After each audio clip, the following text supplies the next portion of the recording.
boy, do we have a bunch of Hearthstone cards to review today. My God, I think 17 cards in what I believe to be the second to last Cataclysm card review. We're going to kick things off here with a big one too. This is AKIR, Lord of Storms, the new Colossal for Shaman. It's an 8-mana 2/8 elemental with Colossal +2 and Rush and Wind Fury and Battle Cry. They stuffed it all in here. Get 2 minions with cost equal to this minion's attack. They cost 1. Now at a base, that wouldn't be very good, right? Just getting two cost minions that cost 1. But as you'll see here with the charged hands of AKIR, these read adjacent minions have +1 attack. So even at a base, that now pushes AKIR up to 4 total attack, which means he'd get 2 random 4-cost minions that cost 1. But this is also one of our Herald classes, which means we can upgrade those charged hands of AKIR. As we Herald twice, those move to 2 4s with +2 attack. And then if you Herald 2 more times, those move to, what are we at? 4 8s with 4 attack each, which pushes your AKIR up to 10 attack, which means you get 10 drops that cost 1, which is obviously like an insanely huge discount. And of course, if you did all of this on a 10 mana turn, you could actually even play those 2 1-drops right alongside AKIR. So you'd have a 10/8 rushing Wind Fury that, you know, presumably allows you to like react to your opponent's board a little bit, remove a threats or whatever. That also generates you 2 super cheap 10 drops. So like even if the AKIR itself kind of, you know, dies on its trades, you still get to develop a really nice board in the meantime with 2 big swingy 10 drops that also of course have buffed attacks. And also remember, you just have 2 4/8s on board as well that are also, you know, buffing each other. So they're actually kind of maybe just 2 8/8s if AKIR gets removed, or you could stuff something else in the mix too in between.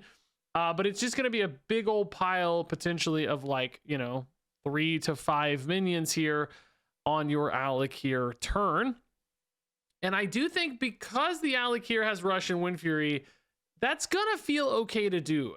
Some of these Colossals have felt like a little bit low impact on board the turn you play them, where it's like, do I really have a window to do this? Is it going to feel safe? I do think AKIR is going to feel safe.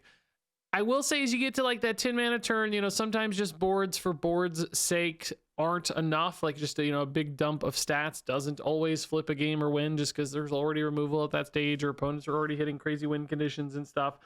So 8's a little bit tough. You know, sometimes you'll want to play this on 8 and just do it and save your 10 drops for like turn 9. I think that could definitely help, where you have like a bigger swingier turn perhaps on turn 9 in combination with something else.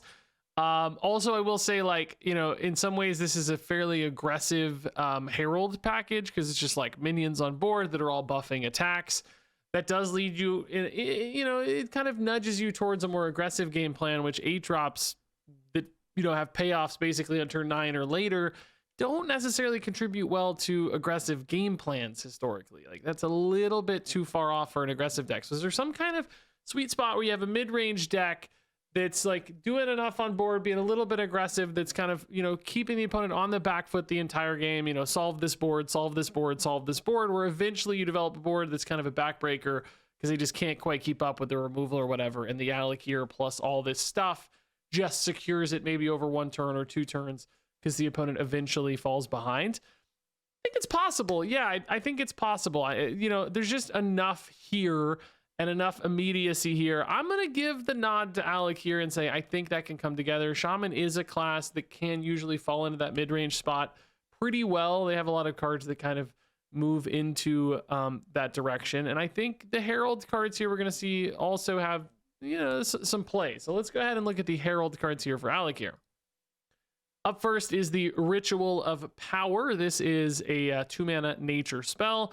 This one's going to herald you AKIR, which I forgot to include the soldiers here. I'm bad, but you know, they're basically going to be the charged hand of AKIR. So remember, adjacent minions will have +1 attack and it'll summon a 1/2, but this also is going to summon 2 1/1 elementals with rush. So basically here you're going to get 2 1/1s and a 1/2 that buffs adjacent attacks, it's going to come out to the right. So that's kind of going to have like basically 2/2/1 elementals with Rush if you're trading them in, because, you know, they're going to be able to move over as you trade them in and each get buffed by that guy, kind of like old school Flame Tongue Totem trade-ins, right? You're basically getting a little mini Flame Tongue Totem, and literally even better than a Flame Tongue Totem. As soon as the Charged Hands of AKIR gets heralded twice, it's going to be better. But I think that makes this actually really good play. It's just 3 bodies on board for 2 mana, right? And it gives you, again, that immediacy, that reactionary play, so you can actually just go ahead and trade these in, like kill a 4 health thing and leave behind a body for later. That's a great play. I think that's really good. Sometimes even if you don't trade them in immediately, just 2 mana, advance your game plan and summon 3 dudes. I'm happy with that, actually. I think that's really nice. And, you know, again, kind of leads you towards this mid-game package where you have a mix of aggression and bodies on board, but you still have reactionary plays. So if you need to like keep up and outpace an aggressive deck, you can, while still maybe pressuring a more controlled deck where you're getting that chip damage in and keeping them on the back foot. So I think it really threads the needle well in supporting a mid-range deck. So next up here is the Skywall Sentinel. This one, again, 2 mana, a very cheap herald. It is a 0/3 taunt. Of course, you hope that once you get, you know, your nice little herald guy there, it's going to buff the attack of your Skywall Sentinel, making it at least a 1/3, or later in the game, perhaps after you've played a few, you know, this could be kind of a 2/3 taunt. Now, this one's a little bit less of that kind of aggressive line than the last one. You know, it's only 2 bodies on board for 2, but it still does point a little bit towards that mid-range game plan where, you know, you're kind of a mix of, you know, aggression, and you can go a little bit later. You can slow things down if you need to, and a taunt does serve that purpose. I just think, you know, despite these both being 2-cost heralds and both of those being very cheap ways to advance your heralding, which is great, this one does feel a little weaker than the last one. Like, that one just has so much you love. This one's just kind of okay, although still, you know, contributing cheaply to the overall plan. Hey, what do you know? I almost forgot to review this card. Morchok is another Shaman legendary here. 10 mana, 10/10, big old guy. He's an elemental with Battle Cry. Draw a card and reduce its cost by 10. Then repeat this with excess cost reduction. So basically, this guy is going to keep drawing you cards until he discounts stuff by 10 total mana. So, you know, if you played this and you drew another 10 cost card, that would be it. You'd have a 0 cost 10 drop that you could then play immediately. Alternatively, if he drew like a 5 drop, he would discount that by 5, and then he would draw another card. If that were, say, a 10 drop, that 10 drop would be discounted by 5. So you'd have, you know, a 0 cost 5 and a 5 cost 10. Alternatively, you could draw like 5 2-cost cards, and they would all be free, and you could play 5 2-cost cards the exact same turn that you play your Morchok. So sort of depending on the construction of your deck, the distribution of expected costs, you could sort of shape or manipulate this into like, hey, I want this to draw fewer things with like potentially really big discounts. Or maybe I want this to draw more things with smaller per card discounts, but, you know, still the same total. I don't actually know which sounds better to me there. I mean, I guess like having some flexibility to play multiple things the same turn you're playing Morchok sounds a little better, because if you just drew like one really big discounted card, sometimes that might not line up all that well with what you need to play alongside Morchok. Like, oh, I've got a big threat on board, like here's another big threat, it's like my Colossal or whatever. It's like, yeah, okay, that's like cool, it's good, I get. I mean, the Colossal is actually a pretty good example because it actually has some board reactivity too, but you know, it's some other big just dumb minion or whatever might not be good. Whereas if you get like, you know, 3 cost spells that are all free, that might allow you to clear up the opponent's board, you know, maybe send some damage face, whatever, little combinations of stuff essentially to do.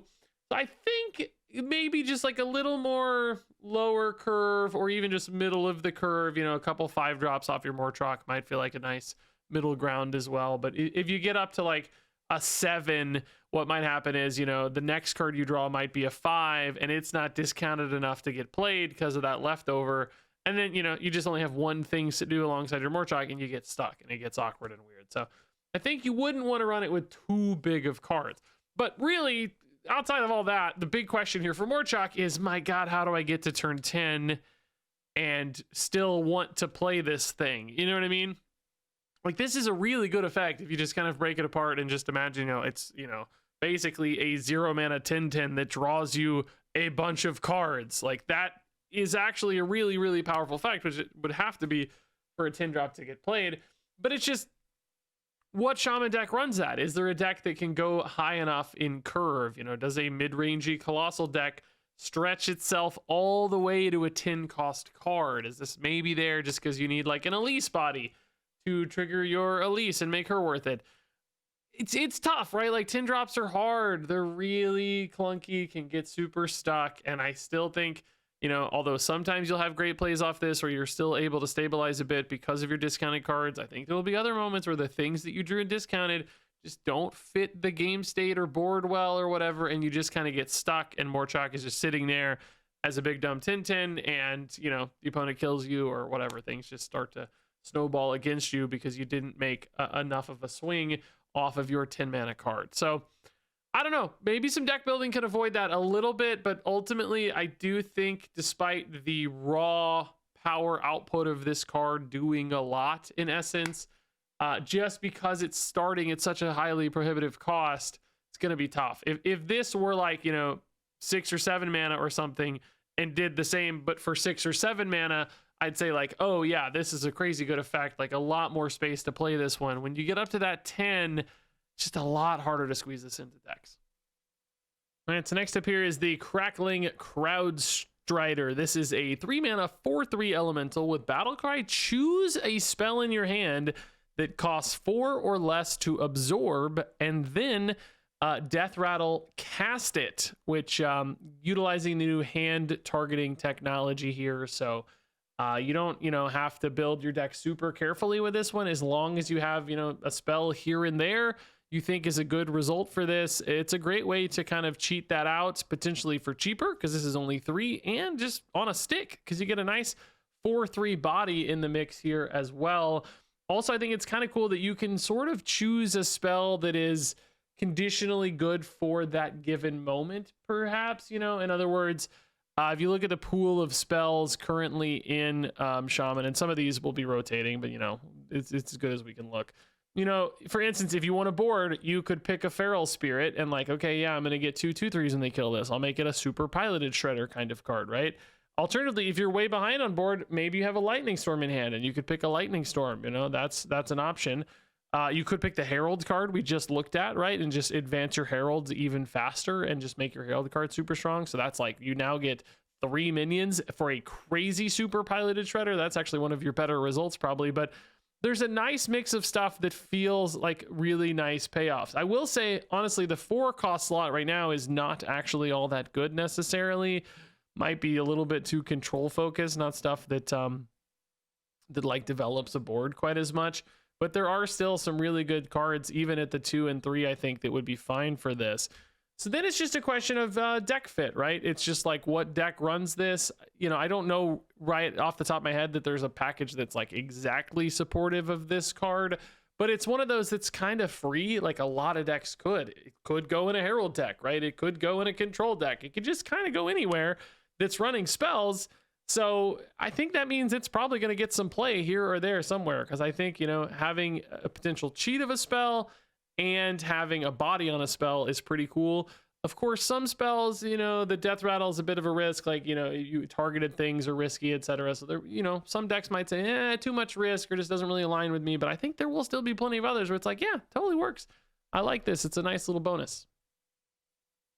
Hey, speaking of 4-cost spells, in a bad pool of 4-cost spells, what do you know? Look at this. It's almost like they designed these cards. Ceremonial Clash, 4 mana, summon a random 3/2 and 1-cost minion with Overload 1. Now, you want to talk about a freaking piloted Shredder, dude. 3 mana 4/3, so cheaper than a piloted Shredder. And when you kill it, you summon a 3/2 and 1-cost minion. That's a play, guys. That's a play.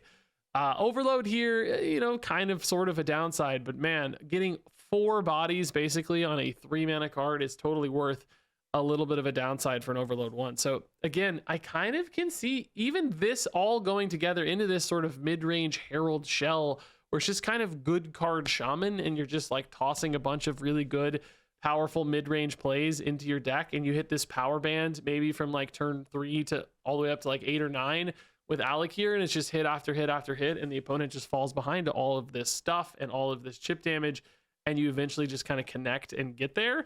I think this card's perfect for that. It's really, really good off Crackling Cloud Strider. It's maybe even playable, you know, on its own as well, just as a 4-cost card. I don't think you'll be super excited about it when you have to, but, you know, here and there, it's like, oh, I top deck this on 4, nothing else to do. Sure, ship it and, you know, hope to hit some decent stats out of this. So between the two, yeah, I think Ceremonial Clash is actually pretty cool and clearly a, you know, card designed perfectly for this one.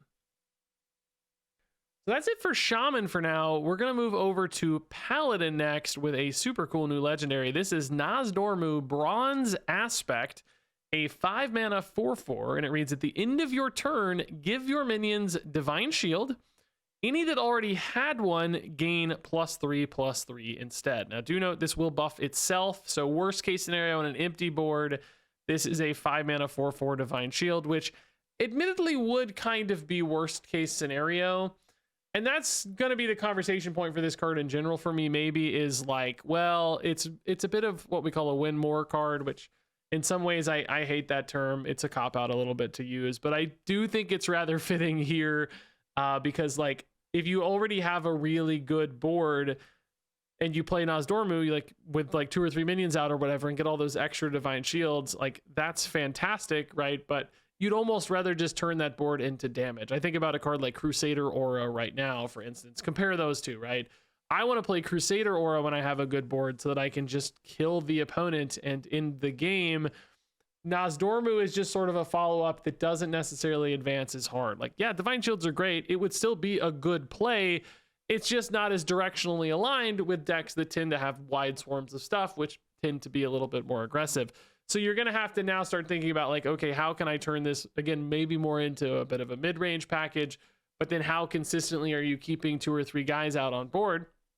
Now, I do want to go ahead and showcase the next few cards in context of all this, because they're going to be very important, because there's actually coming an end-of-turn package to Paladin that is additional support for Nozdormu. So I'm just going to go through these real quick one at a time before we circle back and read them all. For instance, here is Sand Fury Aura. This is your minions end of turn effects trigger twice.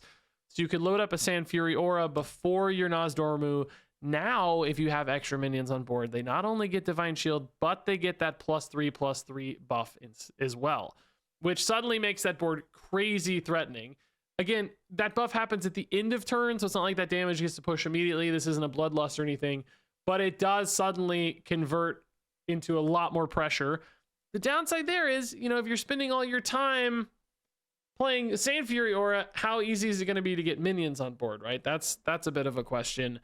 So it's still like a little bit tricky there. There are ways, of course, to like bake minions into the future. You know, there's like dormant cards and so on and so on. Actually, just auras kind of help sometimes. Well, I guess, yeah, an aura could help depending on sequencing, I guess. So there's that. There's also the Inspiring Maul here. Death Rattle, trigger a random friendly minion's end of turn effect. So again, load this up early, hit that Nozdormu. Now, even without any other stuff, your Nozdormu is also going to be a 10/10 with Divine Shield, just because of these other 2 cards. Any other things on board now become 6/6 extra with Divine Shield. So even like a 1/1 becomes a crazy threat. So that's kind of a follow-up.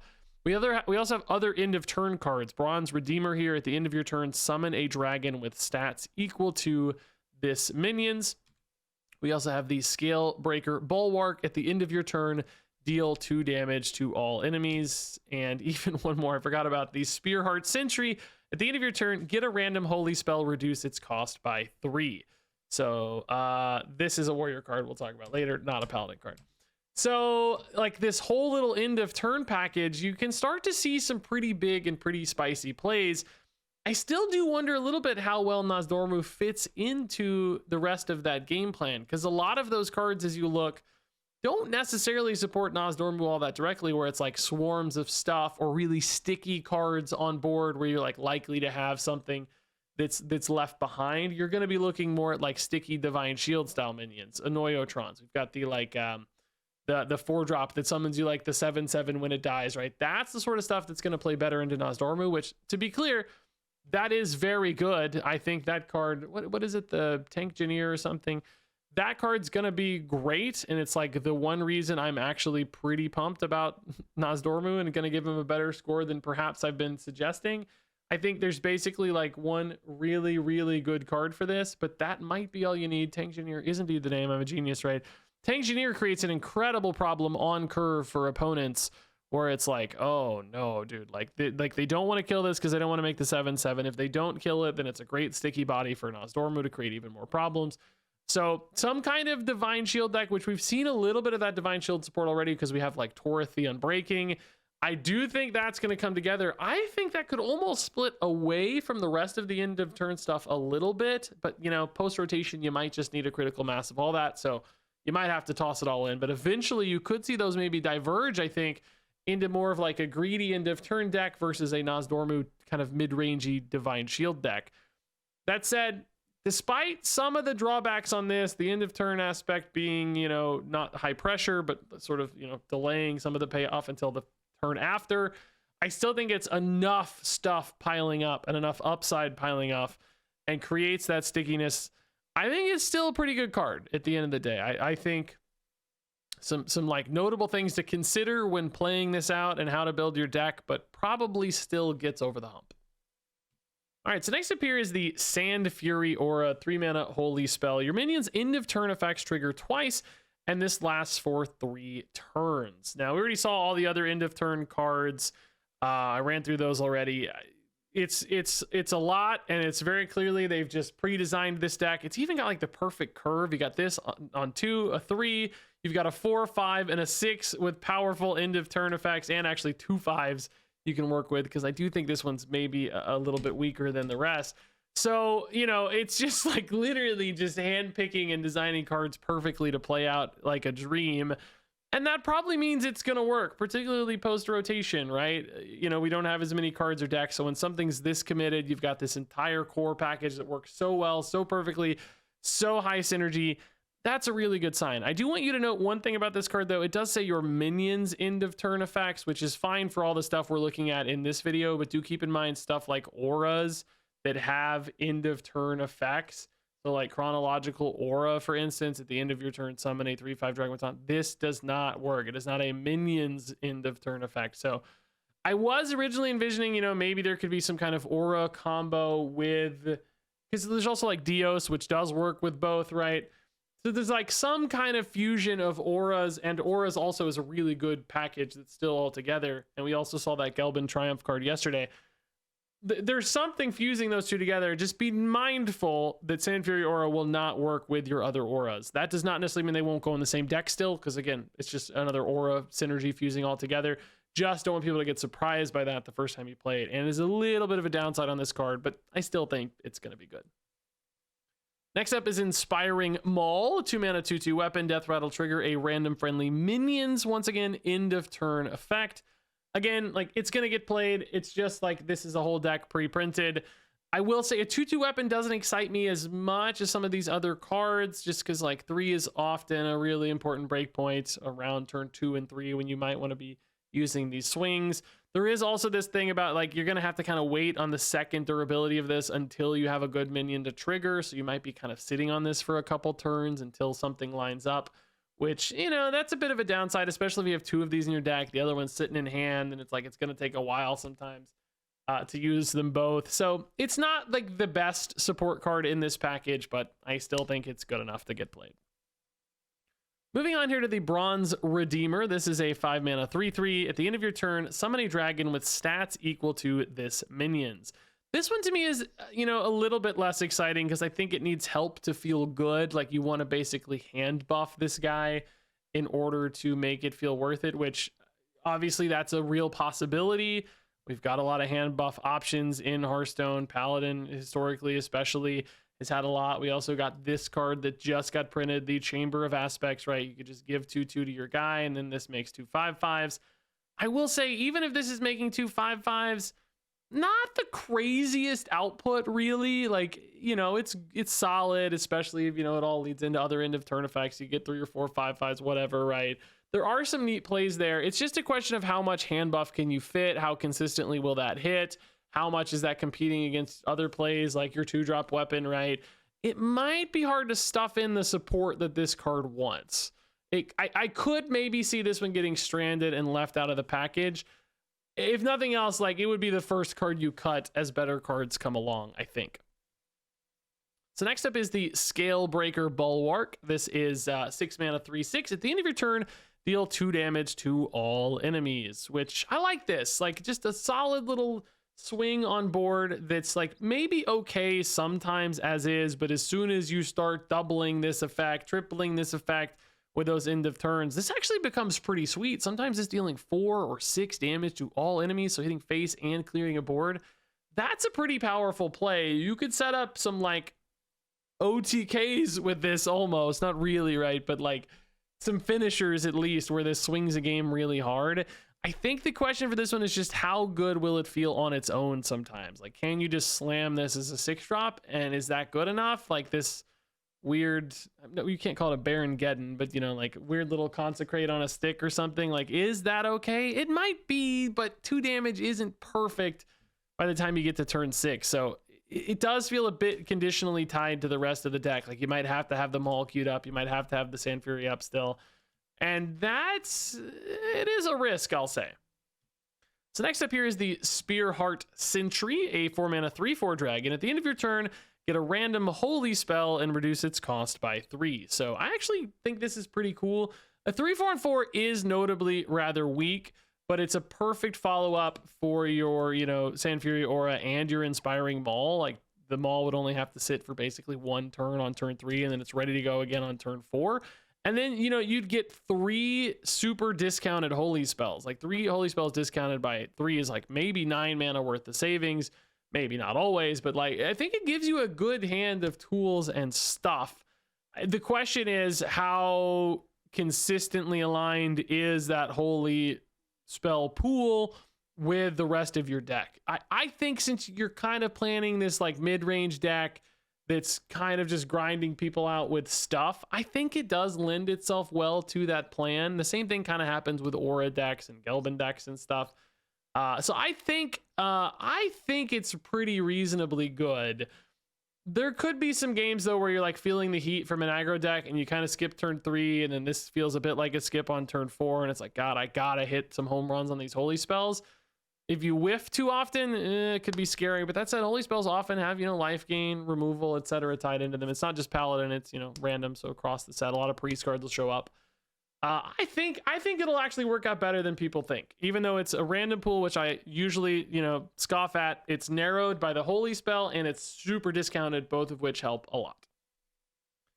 So moving on to the warrior cards here. Up first, we have Cataclysmic War Axe. The Fiery War Axe is back. It is a 3 mana 3/2, not 2 mana anymore, but it also has Battle Cry, Herald Ragnaros. As a reminder, of course, you might want to see Ragnaros again. This was revealed on day 1. He has the Hands of Ragnaros here that deal 2 damage to a random enemy.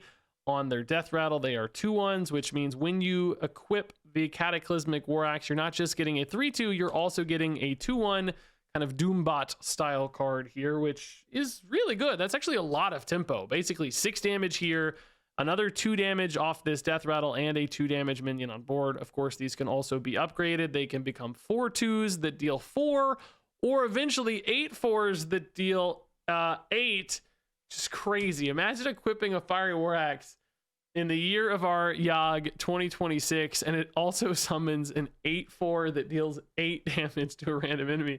That's a crazy play, actually. So I think this is really good in essence. I think this feels like the perfect sort of card for Ragnaros. I think this deck lines up really well where you're just summoning a lot of stuff that's dealing a lot of damage, and it's just chunking boards and occasionally chunking face for 2 here, 4 there, 8 there, and 3 here, 3 here. And it's just like, man, you just start chunking people and it's just chipping away here and there. And it just eventually overwhelms them with like stuff and the damage and the pressure. And like Ragnaros, like, it's going to be doming them for 8 here and there. And it's like, they've already taken so much damage. It's just going to end games. So I think Ragnaros is great, and I think Cataclysmic War Axe is also really great.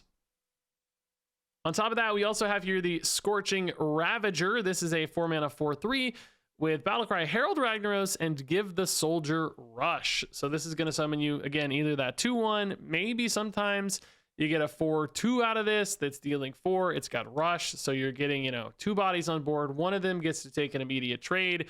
That damage is also going to go off on that Death Rattle. So this is a weird little way to kind of like swing a board, basically, while also developing a 4/3 and, again, of course, advancing your game plan for Herald, which looks great to me, man. Great curve here, 3/4. Just get those soldiers down. Again, start chipping away.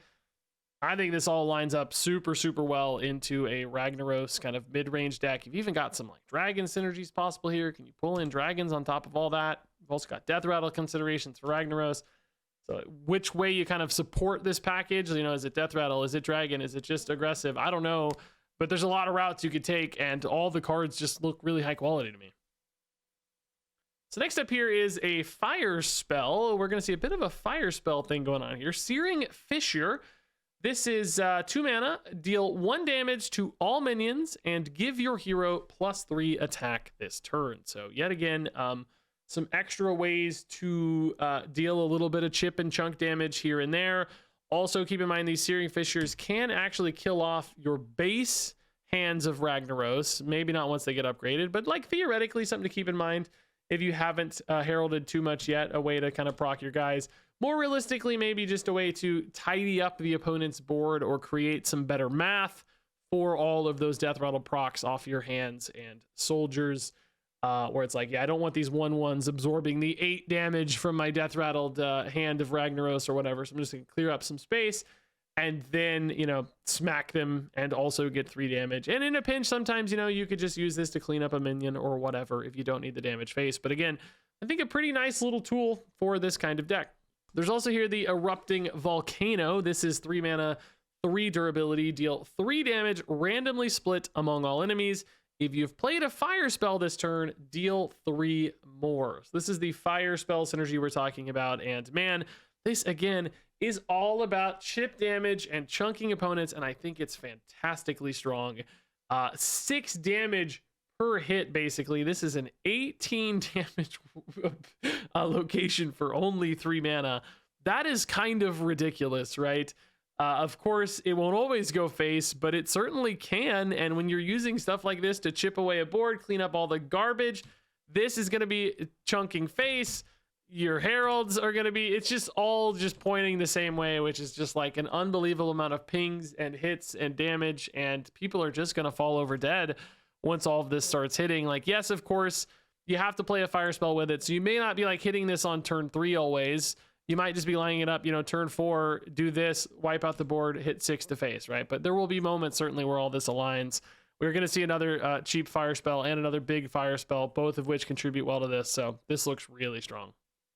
Here's the big fire spell, Decimation, 6 mana fire spell, deal 1 damage to all minions, and this is improved for each minion on the battlefield. So if your opponent has, a board full of 4 or 5 things, this is dealing 4 or 5 damage. I guess, it does say improve for each. So it's kind of got a buffer of 1 extra, I guess. If there were 4 minions on board, this would deal 5, I think, based on the way this is worded, because it's the improvement based on the number of minions. So that's actually really helpful. So, if this is like turn 6, they got a pretty solid mid-sized board, dealing 5 damage, 6 damage is often going to be enough to kind of keep up on turn 6. There are some, awkwardness where it's like, hey, they got 2 5/5s on board. This is not really a good card. So it could kind of get stuck sometimes. I also do think, though, having Erupting Volcano down earlier, this could help clean up some of the mess if it's not like perfect math. Getting the deal 6, okay, well, I can clean up any leftovers. You might just want to do that sometimes just to be safe. So I think, in isolation, there will be some spotty moments on this, some other ones where it feels sufficiently strong, but in combination, I do think it'll line up pretty well. And then our final card here today is Torch, a 1 mana fire spell, which lines up really great as a cheap activator for the location. This one deals 8 damage to a damaged minion, and then return this to hand with any excess damage. So if you want a cheap fire spell often that you can keep reusing for your locations, this is it, man. This is absolutely perfect. Also keep in mind, you know, we saw ways to easily, cheaply damage minions. So if this cleans up all the little stuff, but there's a big guy left behind, now you bring your torch in, deal 8 damage to that big guy. Hopefully you get like, you know, 3 damage torch left behind or whatever to use again in the future. All the while, you know, setting up erupting volcanoes to slam 6 to face, which is going to kill the opponent long before you even get to your Ragnaros. I think this deck just comes together beautifully. It is just so much output of little chip damage. It's just going to overwhelm and kill people. So I think all of these cards actually look quite good. All that said, let's go ahead and rate all these cards from 1 to 5 stars. AKIR, Lord of Storms, is a 4-star card. Ritual of Power is a 4-star card. Skywall Sentinel is a 3-star card. Morchok is a 3-star card. Crackling Crowdstrider is a 4-star card. Ceremonial Clash is a 3-star card. Nozdormu Bronze Aspect is a 4-star card. Sand Fury Aura is a 4-star card. Inspiring Maul is a 3-star card. Bronze Redeemer is a 2-star card. Scalebreaker Bulwark is a 4-star card. Spearheart Sentry is a 4-star card. Cataclysmic War Axe is a 4-star card. Scorching Ravager is a 4-star card. Searing Fissure is a 4-star card. Erupting Volcano is a 4-star card. Decimation is a 3-star card. Torch is a 4-star card. And yeah, man, this was a strong review. I think this whole set's actually been stronger than normal, but this was a particularly strong review. We had 1 2-star and everything else kind of comes in at that playable level. A few 3-stars that'll just barely get there, but man, I mean, my last review was a little weaker. Like, we had some bad legendaries and stuff, but this time around, dude, I think a lot of these cards look good. I mean, just compared to, you know, the last few expansions, it does feel like the power level here has been ratcheted up a fair bit, which leaves these in a really good spot to get played because, you know, all the old stuff that was strong is rotating. We've had that kind of middle gap now with, I think, weaker things, and it looks like a lot of these are going to eclipse that. So let me know what you think. Are these cards as strong as I like? Maybe this end of turn stuff's a bit weaker than I think, but I think post rotation, it's going to have a nice window to succeed. So share all those thoughts and more down in the comments below. Thanks much, as always, for watching, and until next time, game on.